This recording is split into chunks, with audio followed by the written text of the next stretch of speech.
And you just have to learn to start taking these steps on your own, making these decisions on your own without outsourcing, because everyone's going to have an opinion about it, right? And in fact, that does the opposite of build your trust. Because if you're thinking, okay, this is what I think, let me go ask what they think, and then they tell you something different, now you're even more confused and you've lost that inner knowing, that inner intuition, those nudges that you get and you should listen to and trust. Hello and welcome to the Shift Your Day Job podcast.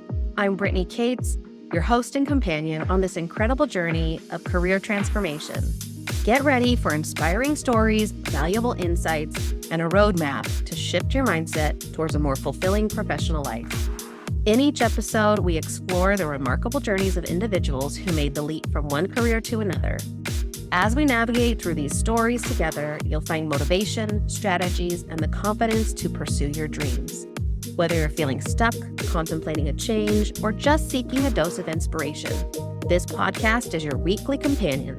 Tune in every Thursday as we uncover the secrets to shifting your day job. I'm Brittany Cates, and I'm here to guide you on your path to a more fulfilling career.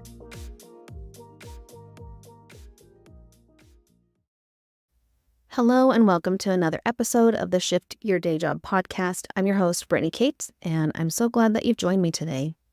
Before I jump into introducing today's guest, I just want to give a shout out to my latest client. We just finished a round of one-on-one career coaching, and the progress that she has made in such a short period of time has been really inspiring. I was just so impressed with how she showed up every week. She's doing the mindset work. She's building the confidence in herself that she truly can go after what she wants in a career.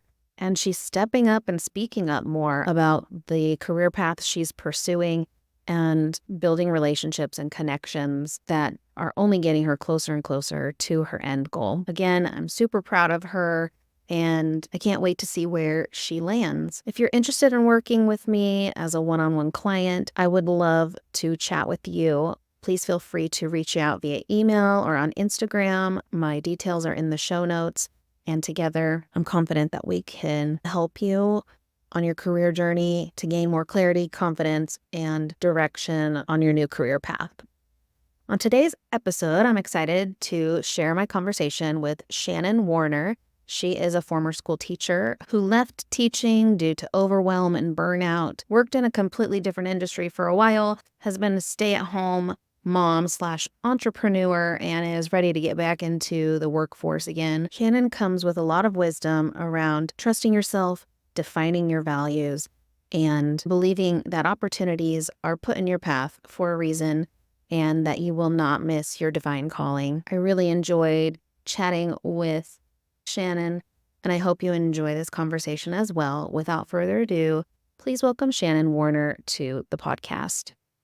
Shannon, welcome to the Shift Your Day Job podcast. And thank you for being here today. How are you?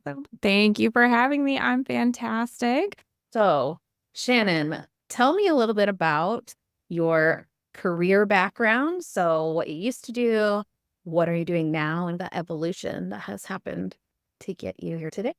Yeah, I'm excited to share. You were a former teacher as well, correct?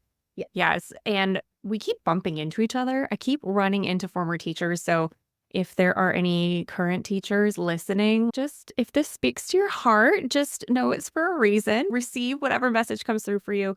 I don't know that I always wanted to be a teacher, but it always seemed like a really easy choice. And I was good at working with children. I had tutored and worked as a babysitter and in assisting dance classes and things in high school. So it was an easy major to choose in college. And I thought, oh, I'll do this forever in some form or another.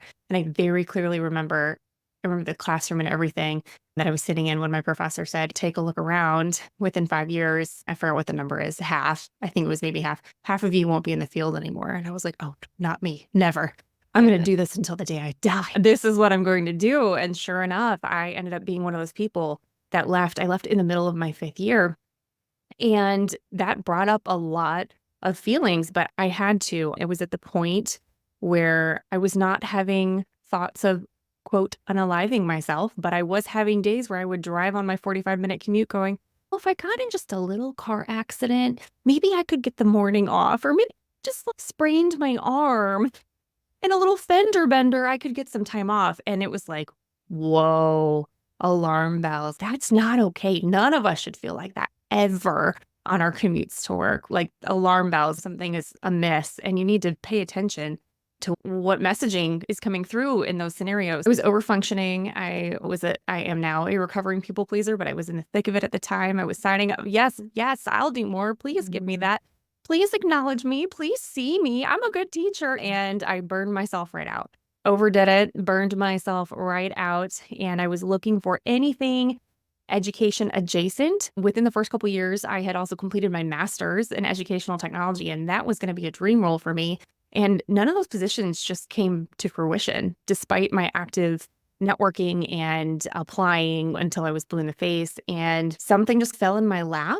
And it's why it's important, if you feel the nudge to exit your situation, whether it be teaching or something else, that you let the people around, people that you trust. I know how it can be hairy if you are working, you don't want certain people to know, but let people know that you're looking, because even if they don't have something that would be like an adjacent move, they may know something to what I would consider like a bridge job or a bridge opportunity. They'll just get you out of the yucky situation so you can recalibrate. And that's what happened for me. It was actually my husband's gym connection led me to an operations position at a product development company. So it was not at all on my radar. And I even took quite the pay cut to make the move, but everything lined up and it all worked out. So if you see something, if you're ready to leave and you see something and you're like, I don't know if that's the thing, if it's a means to an end to a situation that's very toxic for you, give it a try, right? We're marrying our careers. And I'm a millennial. My parents are boomers. I definitely entered the workforce thinking like, this is going to be my career for the rest of my life. I'm going to work here for 40 years and then I'm going to retire and whatever. That's not the way it has to be. Even if you have 2 degrees in education or whatever your field is, like myself, like it's okay. Let it be okay. It's all okay. So I spent 8 years in a position that I kept going back and forth. Is this what I want to do? Is it not? It afforded me a lot of flexibility as I had my children and as a lot of life happened. And then I was starting to widen the aperture and think, what else is possible for me? Where do I want to go from here? I had ascended into a leadership role there, which felt good. And there were parts of it I didn't really enjoy, but I knew it wasn't like my soul's work. And I started to make a plan to exit. And when I did that, my job left me. I was laid off. So many people have been in recent years. And so now I get to play in this space of, I'm a podcast host and I do some podcast production on the side because that's been fun and enjoyable in helping other women spread their wisdom and their journeys and their stories through podcasting. And I also do this motherhood mentorship work, I call it, to support mamas in working motherhood. So it's been an interesting journey. It's been a ride for sure, but I'm just here for it and trusting that it is mine and seeing what there is to unfold in front of me next. Yeah, I love that.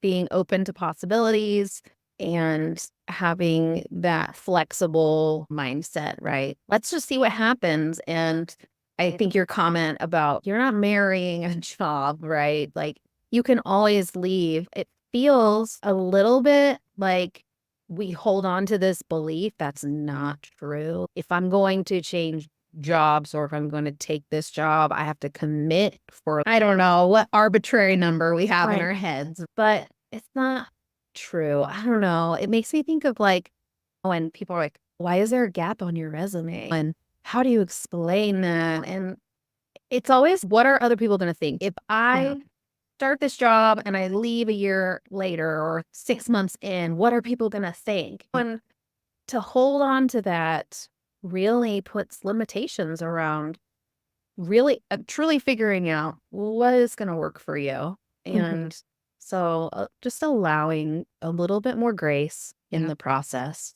is important. I will say, being in a leadership position, I was in a position to look at resumes when we were hiring. And at the time, after I had my first daughter, and I've done a lot of work since then, and I view things differently. But at the time, I would see resumes of women who it appeared had left to have children because In this day and age of the internet, I can look somebody up and find out a lot about them very quickly. And there was a couple scenarios where I was like, I'm a working mom and she left to have a baby and now she wants to come back to work, and which I am healed now. I do not feel that way. But what I will say is, and I had this conversation with a friend of mine who was a recruiter because I was like trying to check myself. And she's, no, what women need to realize is there may be a gap, but you're still doing things during that gap, not working a 9 to 5. Like that doesn't mean that you're not doing anything. So what are you doing? Or what volunteer work could you add in? Or what projects are you working on? Or whatever. Give yourself some credit and don't reject yourself. Let whatever company you're applying to handle that rejection for you. And also to say, if there is a company that doesn't respond well to your gap, they're not for you. That organization is not for you. Yeah, absolutely. The other thing that you mentioned was when you took this new role, it was a pay cut. Mm-hmm. But you ended up staying for 8 years and advancing. How did you handle that idea of, you also mentioned that you had 2 degrees in education and then you weren't working in education. Like I've heard a lot of the concerns of, am I just throwing away like all of this education I've got or whatnot to shift into a totally different space? What are your thoughts on that? Yeah. Oh, I'm so glad you asked. I went through a lot of healing around this as well in the last year. I used to have both of my degrees hung up on the wall so proudly, but there was also a shame piece every time I looked at them. Like, and then there's a student loan piece, which we're not going to get into, but I had to take them off the wall because I needed to remember and figure out who I was outside of those pieces of paper. Leaving the field does not take my education away from me, right? And people now are doing all sorts of work that doesn't require a formal degree. So does it really matter? It's a piece of your story. No one can take your education away from you. And the only one that's holding yourself accountable to feel guilty is generally just yourself. So give yourself the grace. You still got your education. I still have those pieces of paper that said bachelor's degree, check, master's degree, check. Like it's still mine. And I can still venture back into education another way if I want to. And I'm so thankful to the knowledge and the skills that I learned in that space. And a lot of them translated over, but I'm not going to hold myself back anymore because I feel like I should be guilty because I'm not using these and invested so much in it. Psh, let's move on. But yeah.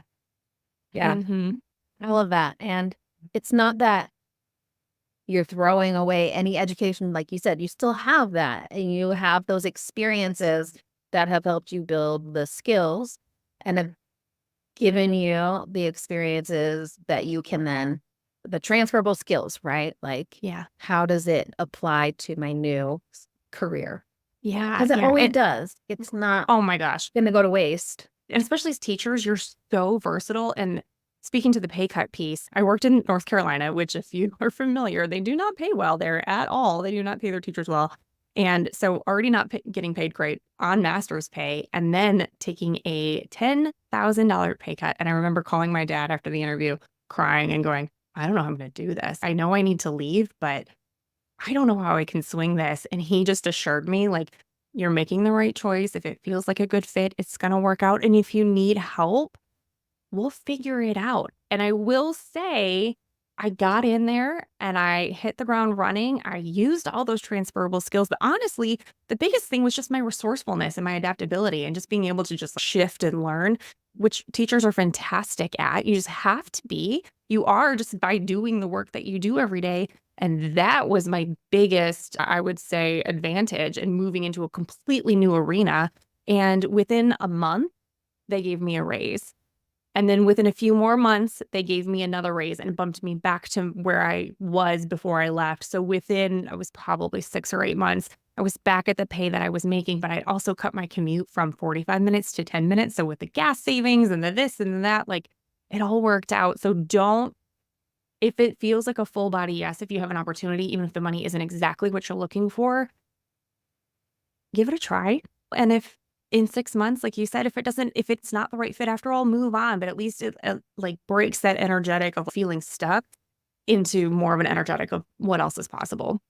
Yeah, absolutely. It makes me think of creating a momentum, right? Of moving out of the stuckness Yeah. and seeing what you're capable of doing, right? Like, I'm capable of getting another job in a different field. Not sure if it's my forever field, but look what I did. And then Mhm. you start building up the evidence in your brain that there are more possibilities than you even imagined. So, Totally. yes, I love that. Yeah, absolutely. And it makes me think of my situation. I left teaching and I was already like working on the career pivot, right? And so I was doing some freelance work in the interim. I had some savings as a cushion. I was doing some freelance work to supplement my income until I found a job. And then I wasn't finding the job. So Mhm. but I found an opportunity that really felt right. Like it felt good. And I didn't want to let that slip away. And so I offered my services for free. So I did an internship at this company for 3 months. Great. No pay, and did my freelance work on the side. So still had a little bit, but knew that I had to set my boundary. This is as much time as I can give. And I want the experience from this. And I'm crossing my fingers I get a job at the end, Right. but, there's no guarantee. But I was able to showcase my skills similar to what you're saying, and I got hired onto the company, and so it's a matter of believing in yourself and knowing your worth, and also being willing to take a little bit of a risk, and also, if I hadn't even gotten the job at the end, I would have gotten all this experience on a team of designers, and I would have been able to leverage that for my next job interviews and whatnot. Oh, that's a super interesting approach because I think of when I see internships, I'm like, "Oh, I'm not 22," but because you built yourself a buffer and a cushion and you had something else coming in, like, what an amazing opportunity, and depending on what the work is, like you said, experience, add to your portfolio, take Um, it with you, and it's something that you can put if you have a gap. "Hey, I interned over here. Shh, I was doing something." yeah, exactly. And also, when you're talking about like you got a raise within a month and then within another 6 months, like as a teacher, that That's doesn't not happen. happening. It's not happening. Exactly. And so the fact that if you move into another field, that is an opportunity that can happen, right? Like it's something that can happen more often than you realize. Yes. And so holding on to that as well. Okay, I might be starting a little bit lower, but the opportunities to advance are going to come more often than they did in my education. Yes, and not all companies, but a lot of them are taking into consideration what's happening with inflation and making adjustments, just giving you these annual bumps, even if it's not a full raise or promotion. There's a little increase generally every year to 18 months from my experience. Where in teaching, sometimes, and I don't know exactly where your listeners are listening in from, but in North Carolina, there was the steps. And then for a while, they froze them. So nobody was getting anything more. And it's hello, but life Yeah. continues to cost money more and more each year. Yeah. And you have no control. Yeah, Hmm. absolutely. So, can you talk a little bit about any self-doubt that might have come up in your career transition and how you navigated that?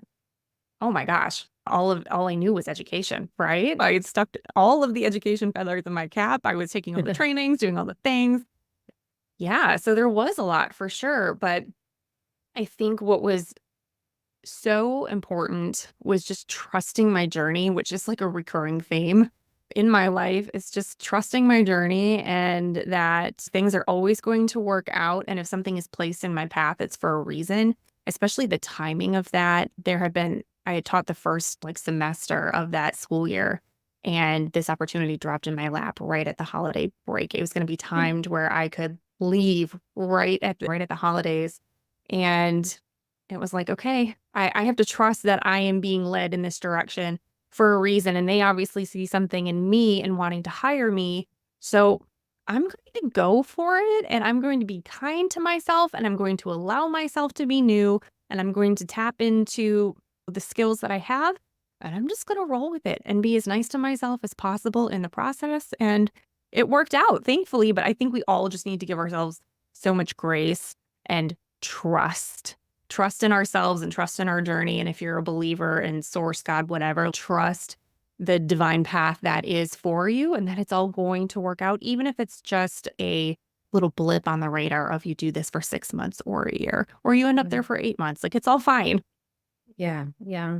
How have you worked on building that trust with yourself? It's a recurring learning cycle for me. It always comes, I would say growing up, I was always outsourcing to other people. I was always asking my parents what I should do. And as kids, you do that, right? But at some point, you should start to trust yourself more. And even though I had the evidence that I was very capable of good grades and graduating with honors and doing these things, I didn't trust myself. And I was constantly like, oh, what do you think about this? What do you think about that? Like with almost every decision, right? And you just have to learn to start taking these steps on your own, making these decisions on your own without outsourcing, because everyone's going to have an opinion about it, right? And in fact, that does the opposite of build your trust. Because if you're thinking, okay, this is what I think, let me go ask what they think, and then they tell you something different, now you're even more confused and you've lost that inner knowing, that inner intuition, those nudges that you get and you should listen to and trust. That's what it comes back to. And it has been an evolution. It has been a journey. And I'm in the thick of remember to trust myself again right now. So I don't have, here's the clear path to trusting yourself, but it's a process. And it just comes back to getting quiet, sitting with yourself. And if you hear something or feel something, just know that is likely the truth, not what your ego that's trying to keep you alive is telling you. Yeah. Yeah. It's so funny. I know I should just be listening when people talk, but I'm also trying to like think about the next thing and then I lose the whole Oh, it's all good. We just let it flow. Let's see what happens. Let's go. Yeah. So you were talking about trusting yourself and oh, never mind. I'll remember as we keep talking. Come back. It'll come back. It'll come back. Okay.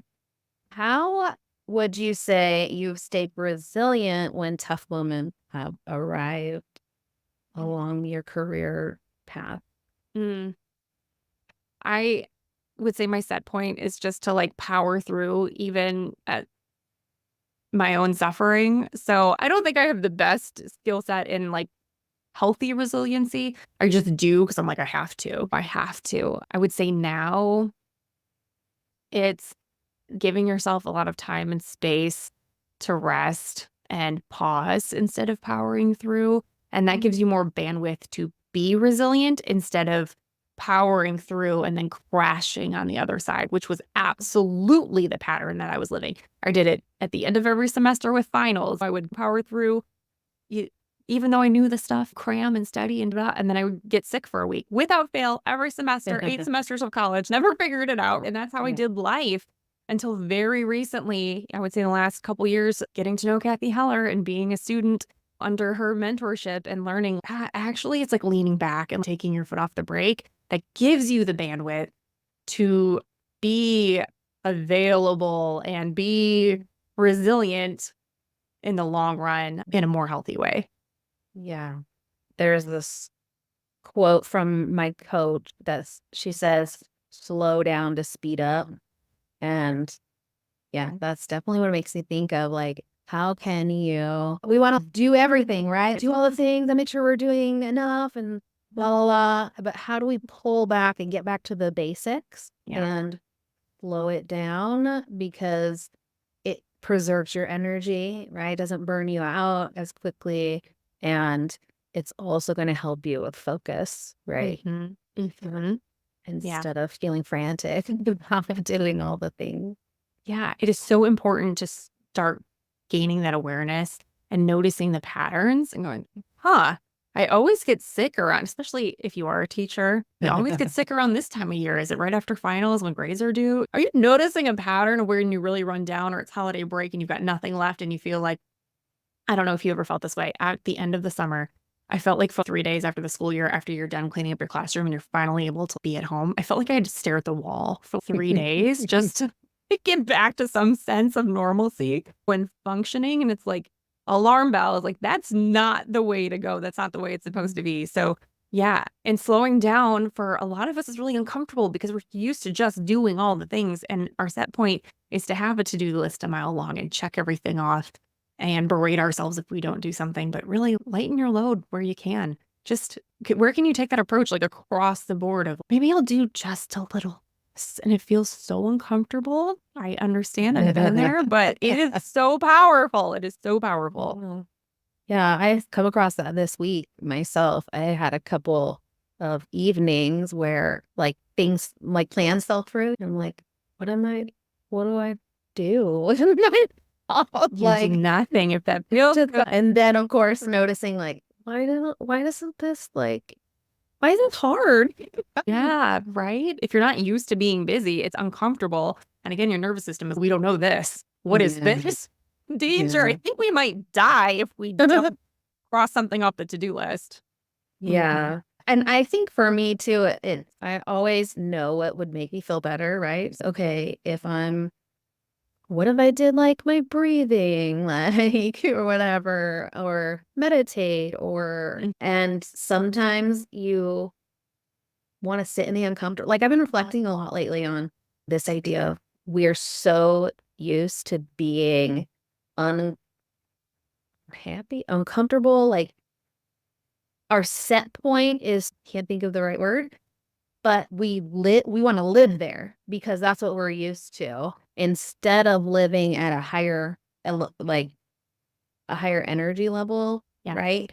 Yeah. We want to live in the like lower energy level because we're so used to being that. And I was thinking about that a lot lately because I find myself doing that and then reflecting on, oh, why am I doing this? Yes. Yes. I'm so glad you said that. I had that experience yesterday where I got my kids off to school and I like threw off my morning routine. I didn't get a chance to get up and do the things that I try to do to fill my cup up first thing in the morning, which includes journaling and meditation and movement if I have time. So I had an appointment to go to the chiropractor because apparently I'm an old lady and I threw my back out the weekend. So I had a second appointment this week. So I did that and that felt good. And I came home and decided to do some yoga. And then I did some of the freelance work that I'm doing. I'm helping another amazing woman with her podcast. And then I did an Instagram live. And then I ate like a yummy lunch. And I was just sitting there like reflecting on the day. And the first thing that hit me was guilt. And it was like, how dare you enjoy all of that? That doesn't look like work on a Wednesday. What are you doing? What is that? It was such an interesting to be like, wow, today was so lovely. I wonder what'll happen next. Girl, what are you doing? Shame on you. Get a real job. It was the contrast and how fast I switched from like gratitude and appreciation to shame, which is such a huge jump, right? It can pull you right out of that flow and those good feelings, which we're supposed to feel good. And you're so right. We're so set in just meh, status quo, but that's not what we're here for. We're here for all the yummy goodness. Yeah. How did you like move away from that thought? I have a friend that I used to work with at the same company who got laid off around the same time that I did. And we've been maneuvering through this space together of freelance work and entrepreneurship. And so I'm so thankful that I have her and we voice note each other back and forth. And I was like, let me tell you what just happened to me. It was the weirdest of, ooh, I feel so good. And then, ooh, I feel so bad. And ew. But the awareness was such a gift that I was able to go, wait a second, why did we do that? Why did the pendulum swing that far? To be able to talk that out with her. And we were talking about billable hours because we do freelance work with billable hours. And our happiness is billable. That's something that we need, right? That's a benefit too, that we do something that makes us feel good just because that has an added benefit. Even if it's not the money in the bank account, there's still goodness to that. And it should be celebrated. Good for us, right? Yeah. Yeah. I love that. So you had somebody to like bounce your thoughts off of and show you a new perspective in that moment. Yeah. I will say if I didn't have that, my go-to is my journal, because if I'm feeling a certain way, I write it down and then I pause and I look at it and go, is that true, Shannon? Is that actually true what you just said to yourself? And I can usually catch myself that way if I don't have someone to bounce it off of. But I think it is really helpful to have a safe person who is on either a similar journey or at least appreciates like the vibrations that you're trying to achieve and living through. It is so helpful. Yeah, absolutely.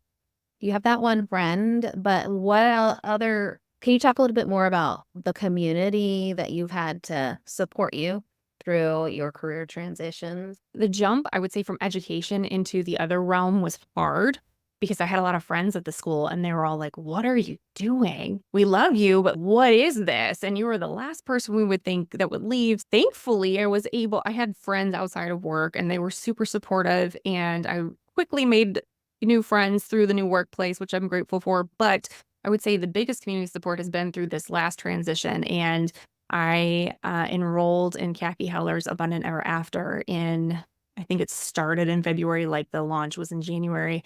And at the time, I was still working and it felt like a full body yes. It was like, absolutely.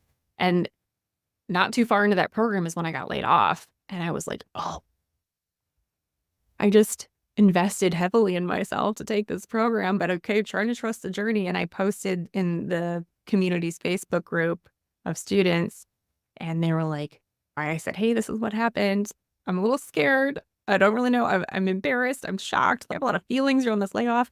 And everyone was like, "It's all happening for you. This is incredible. You manifested this. This means that all of the good things are coming your way." And it was like, oh, that is so far off from what a standard reaction. Like people in my world are like, "Screw your job," and they're a bunch of jerks, and what are you gonna do? And you want me to connect you with this person? Blah, blah, blah, blah, blah, blah, blah.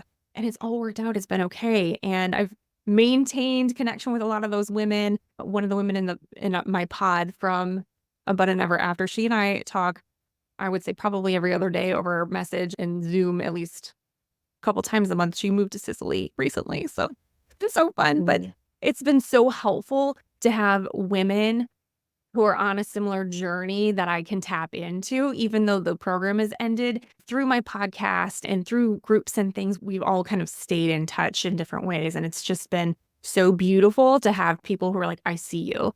I see what you're doing. I see the work that you're doing. I see the value that you add to the world, and we'll check in with you." And it's so helpful because if you are in this freelance or entrepreneur kind of space, it can get a little lonesome if you don't have people around you to acknowledge and uplift you and help you network and things like that. So it is really important. So I would say even if you're on the brink of a transition, whether you choose it or not, but if you can see it coming, plug yourself into a community where you feel like you're going to be really supported, because there are people already with open arms to walk with you through transitions like that. Yeah, absolutely.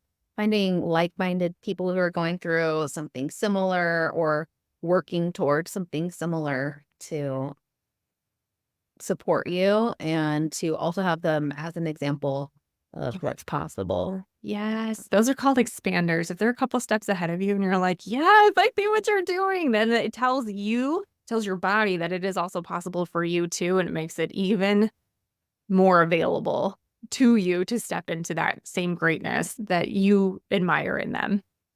Of that expander. I haven't heard that one before. Yeah. Okay. So maybe talk a little bit about what are you doing right now? You got laid off and now you're doing this freelance work. You mentioned it, but do you want to go in a little bit more detail about this business that you're building? Yeah. Yeah. I've heard if you want to learn about yourself, try to start a business because you're going to bump up against a whole bunch of stuff. And it is so true. It's a lesson almost every single day because you have to choose and decide that you're choosing you over and over again, right? Because when you work 9 to 5, which I hate when they say 9 to 5. I've never worked just 9 to 5. It's never, I know. it's always been like 8 to 5 or 7. Anyway, but you're like running a pattern, right? You're just like running a routine. You get up, you go through your day, you answer your emails, you sit in the meetings, whatever, and your paycheck comes.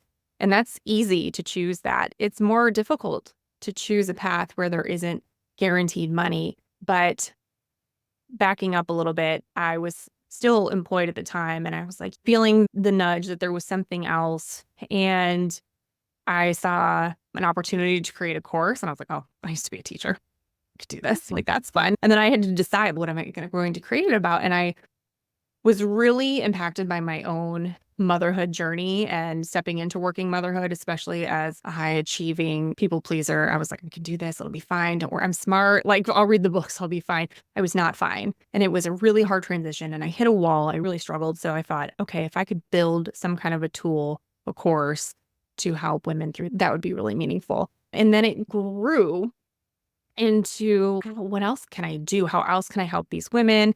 So backing up, through the layoff, the plan was build this business on the side, bump up your income, and then leave on your own terms. And that was not the way it worked out. And again, trusting the journey, going, okay, there's a reason, right? Then I had so much more bandwidth and capacity to really hone in on who I wanted to help and how I wanted to serve them. And then the idea for the podcast came to me through working with Kathy Heller, and we were prompted to go through the steps of starting a podcast. You don't actually have to follow through, but see what you bump up against with using your voice, and bumped up against a whole bunch of stuff. And I thought, I think I have a good idea here. So I followed through with that. And that has been an incredible journey. And I've met so many women through, I don't even know, I've lost track, 40 plus conversations at this point. Met so many incredible women. And because of that experience there, through this membership that I was a part of, which I think we were both part of, right? That's how we bumped into each other. Yeah. Okay. Someone had posted, I'm looking for some help with my podcast. And I saw it. This woman was holding, I don't know if you were in the group at the time, this huge, beautiful bouquet of cut flowers from her garden. You could even see her. It was just her legs. Okay. And I was like, oh, what a lovely picture. Oh, I read the thing and I kept going. And then the next morning, I woke up thinking about that post and hearing message her. And I'm like, okay, all right. If I get a nudge like that, I try to pay attention. So I reached out and I was like, yeah, I saw your post. I have my own podcast. I could help you with yours, right? Because being the resourceful person that I am, I figured out how to do all this on my own. We've learned it can be easy. It doesn't have to be that hard. You plug it and you get a mic, you plug it in, you edit, you move on, you post it, and we all live happily ever after in podcast land. And so we met briefly and she was like, done. Come, please work on my podcast. So that has been a lot of fun. And through that, she's been connecting me with other women. And I've decided, hey, I am multi-passionate. I can do more than one thing. So it's another offering that I have out there. I'm not talking about it in the way that I talk about the work that I do with moms, but it is out there. If you want to start a podcast, I can help you. Because I think it's so important that women, whether we're mothers or not, to share our voices, share our wisdom, share our stories. A lot of us feel silenced without even realizing that we feel silenced, right? Just pay attention to the way that you show up in a company meeting. Are you speaking? Who is speaking? Do you feel like it's safe for you to speak? Just notice those things. And that's why I feel like it is so important. If you feel a nudge, I'm going off on a tangent here, but if you feel a nudge to share your voice through a podcast, please do it. It's been such an amazing, expansive, wonderful experience. And it has connected me with so many incredible women. And yeah, so now I'm like, yes, I do this too. Yes, and yes, please. Yes, I would love to support women in starting a podcast and helping them produce their own shows, because it has been such a fun and empowering journey for me too. So there's that. And then there's this other piece where I do work with moms as well. I don't know if that answered your question. Yeah, tell me a little bit more about how do you work with moms? What do you help them with? Yeah. So I do a little bit of everything. I have hosted workshops, both like 1 day, 1 hour freebies and then longer experiences. But right now, I've rolled out a one-to-one mentorship that I call Motherhood Momentum. I love that you said momentum earlier, because we can just get a little momentum, right? Because a lot of moms, once we're back at work, we feel like it's just like a train running with no brakes. And we're just like, I just hope I don't fall off. And like, we don't lose a wheel, we don't derail. And I really want to provide high touch support for women in a place where we are not at all set up to thrive. We are set up to fail and we don't even know it. So it's support available. And it's for women who have careers that they love and want both, because you can be a mom and have a career that you love, and you can love both, but you have to be incredibly intentional about it. And you can't continue to show up in the same way that you did before you had a baby. You may think that you can, and you can't. You can't. And it's like a 1 month intensive. We can work for multiple months together, but really it starts with 1 month of let's get in there. Let's look at all of the pieces of your puzzle. Where have you lost confidence in yourself? Where are you exhausted? Where are you overextended? Where do you need to say no? Where can you show up differently? And let's look at all these pieces so that you can start saying yes to all the things in your life that light you up and start setting down some of the stuff that's not serving you, whether it be actual tasks or whether it be belief systems that you're carrying around, anything. Let's get in there and let's see what else is possible. Let's widen the aperture and let's really allow ourselves to embrace the beautiful chaos that is working motherhood and show up in a way that feels so amazing and so aligned because we flip and deserve it. We deserve to have it all and we can, but we just have to be highly intentional about it. Yeah, it's about setting the boundaries that maybe you didn't have before because you didn't have that extra responsibility Yeah. at home. So you Yeah. were able to maybe let some things compile, right? Yeah. And now you have to be really, like you said, intentional about, okay, what can I do? Mhm. And what's all this extra stuff I'm doing that I don't need to be doing? Or that you're doing just because you always have, but there's not really any Yeah. benefit to you, to your organization, but you're like, oh, I've just always done it, right? You Yeah. get so efficient as a mom. It's incredible. And a lot of the times we just need to pause and go, "Why am I doing it this way?" Right? And sometimes we need a little help. Have you heard the metaphor like you can't read your own label from inside the bottle? Sometimes you need someone else to see, okay, I see all the pieces. Did you know we could set these pieces down and we can tweak these pieces, right? So Yeah. that's why I love a one-to-one experience is that we can really get in and solve your particular problems. Yeah, I love that. This idea of, again, slowing down, right? Mhm, Or getting mhm. back to basics. Yeah, And a lot of times we can't see what is the extra that we're doing. I think of the 80-20 rule, right? Focus on the 20%, that's the most important pieces. And then the other 80% are like optional. oh my I can gosh. do that whenever. Yes. Yeah, and there's so many pieces to look and a lot of it is we're just not being kind to ourselves because we're used to performing at such a high level and we're still holding ourselves to the same high standard, and it's I promise most of you are overperforming and you could show up giving 10 to 20% less and people will still be impressed with you. Yeah, that's another thing too. Moving out of teaching. So as a teacher, you're just like on and you're everything like next. Yeah. You are overperforming like Mhm. every day, Literally, right? literally. Mhm. And now that I'm a UX designer, I work in corporate, I work on a team, and I there are days when I'm like, I don't am I doing like, because I'm so used to just maximum Yeah. effort, maximum speed, whatever. Right. And I found that this career is a little bit more you're going with the flow of what and prioritizing on your Yeah. own. And Yeah. whereas in teaching, everything felt important. Everything needed to be done right away. And Yes. so I've definitely had to readjust my mindset around, okay, what does it mean to work and to do a good job and to be good at your job? I don't Right. if that And makes let that be sense. enough, right? Yes, Right? exactly. Yeah. I will say too, a lot of us as overperformers and even as teachers, teaching is actually a very masculine structure. And this idea of masculine and feminine is something that I've explored in the last year or so that's been really eye-opening. Like we need both. We need the structure, but we need the flow of the feminine. And teaching is very rigid, right? And it's getting more rigid with the here's the standards and you have no autonomy Yes. anymore. But when you try to continue with that masculine, like we are not meant to show up and match that masculine energy all the time. We're women and we bring a certain power in our femininity.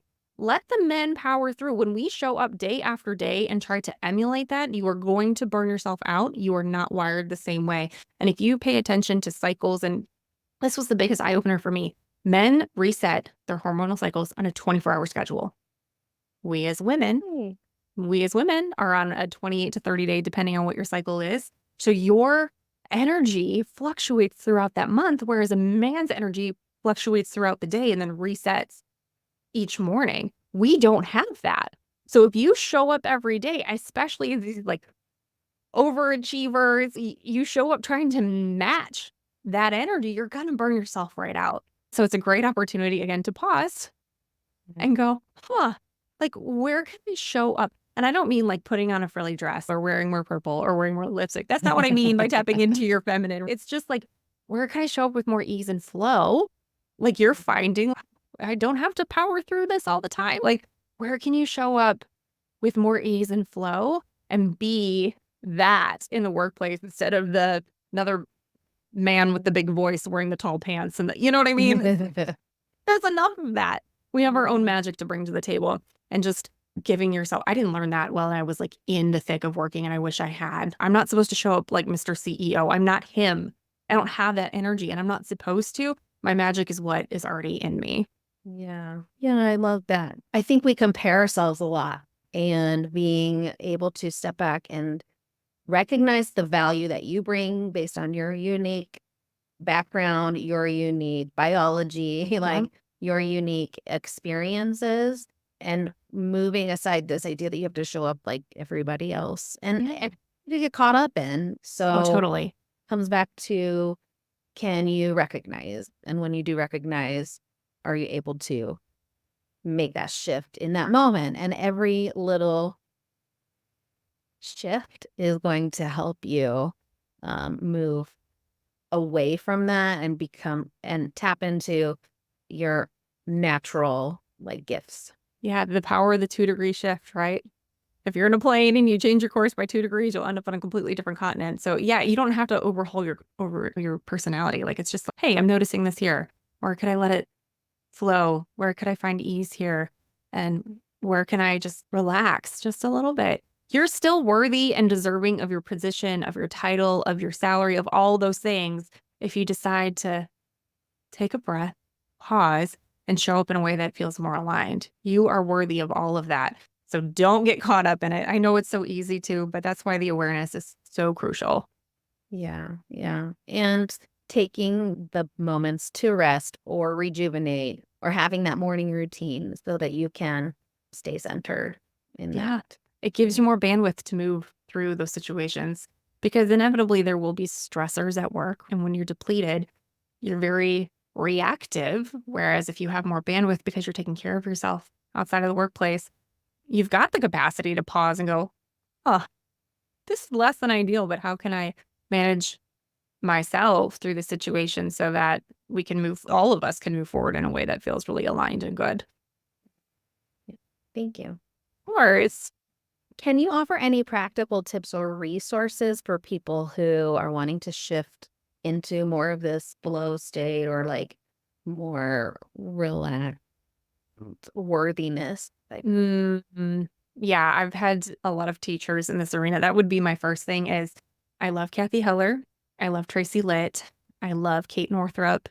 I love Catherine Zankina talks about this. She's a lot about money and manifestation, but she talks a lot about this energetic of the feminine. Start listening to their podcast. Listen to yours and mine too, but sort of find someone like that who resonates with you. Listen to a couple episodes and see if what they're saying is landing with you, if it's speaking to you. And as you start to, again, open yourself up to that, if that person is not your person through the magic of internet, surely another ad for someone else in this similar arena will find you as well, right? Or ask somebody, hey, I noticed you're a little more aligned and relaxed and I would like to be more like you. What are you doing? Find somebody in your circle, whether it be on the internet or in your personal life. Community is super important as well. And just the biggest thing for me has been taking the time, and I try every day, but I'm human and I'm a mom and life happens, but taking time for you every single day to check in with you. Like, that's number one. You being okay is your number one priority, not your work project getting done on time, like not hitting the deadline. Like, you are the priority. You are number one. You've got to make sure that you are good. And then it gives you the capacity to open up to the rest of the possibility, right? So yeah, follow the curiosity, follow the nudges, and take care of you. Awesome. So if anybody is interested in learning more about your offer or wanting to work with you, where can they find you? Yeah, the easiest way would be follow me on Instagram at Having a Mom Moment.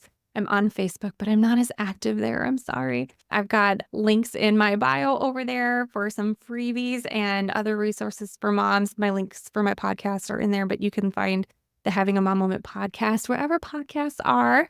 And I've also left you the link if you are planning a maternity leave, either now or in the future, or know someone who is. It's an 18-page free guide just to help you think through the different stages of maternity leave, including how you're going to take care of you in that process. So if you opt in for that, then you'll be on my email list that'll also make sure that you are up to speed on all the goodness happening over here. Awesome. I love that resource. It sounds really valuable. Thank you. Yeah. It's a space where women are planning their registries and planning their baby showers, and their nursery looks amazing. But hello, are we planning for life after we return for work, being a mom and now working? Yeah. Yeah. Yeah. A lot of times you don't realize everything that comes with maternity leave because you've never done it before, right? How can you know? You can't know all the things, but you can find somebody who does. Yeah, absolutely. Shannon, thank you so much for being on the podcast. It's been a pleasure chatting with you and connecting. And I look forward to more connecting. Yeah. Thank you so much for having me, Brittany. It's been a lot of fun. I'd like to thank Shannon again for being a guest on the podcast. I just feel like I really connected with her and have a new friend. If you're interested in learning more from Shannon, connect with her on Instagram and be sure to check out that freebie that she mentioned if you are planning on going on maternity leave. I will provide the link in the show notes. Also, be sure to check out Shannon's podcast, Having a Mom Moment. I was a guest on her podcast just a couple of weeks ago. So if you haven't gotten enough of us, please tune in to that as well. Thank you for tuning in to today's episode. If you know of anybody that can relate to this topic or you feel might just benefit from the podcast in general, please like, share, and leave a review for the podcast. Reviews help people find our show, and your contribution does not go unnoticed. Thank you again for being here. I'm your host, Brittany Cates, and together, let's shift your day job.